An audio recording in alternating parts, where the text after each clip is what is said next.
它就是一个误解嘛。那外界可能这个断章取义嘛。那其实朱市长关心的就是环保嘛。有改变比没有改变比较好，但是应该要更好，要求最好，这是我们所坚决要求的。谢谢，来，小心哦，小心，母亲节快乐！母亲节快乐哈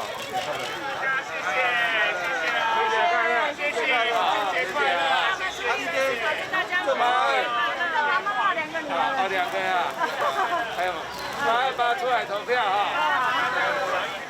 那个朱前主席其实已经讲得很清楚对，它就是一个误解嘛。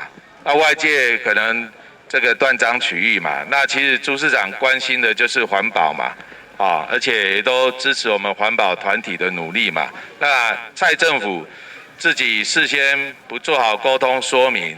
事后又来抹黑这些环保团体那现在公投案已经成案了，昨天也已经包括藻礁案，还有我们另外2个公投案都成案了，我们就尊重民意，由人民来决定这个才是公投最大的意义，也是国民党发起公投的目的，就是由人民来直接行使他的投票权，由他自己决定，人民做主。那我对于3阶的外推案，我特别强调3点。第一点，我们要感谢也要肯定这些环保团体的努力，做了调整，是环保跟这些团体跟民众努力的成果，有改变比没有改变比较好，但是应该要更好，要求最好，这是我们所坚决要求的。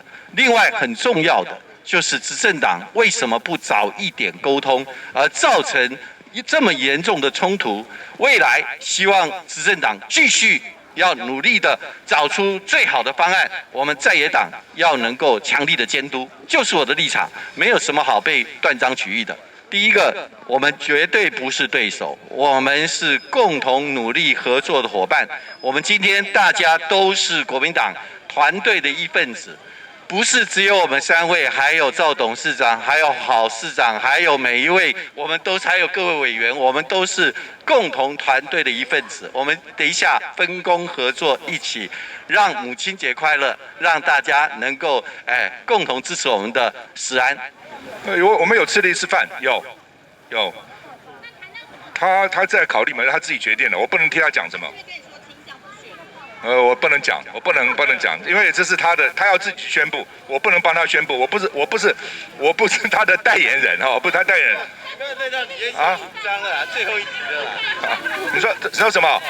几率一半啦，那个几率现在有变吗？差不多吧，差不多，一半，差不多。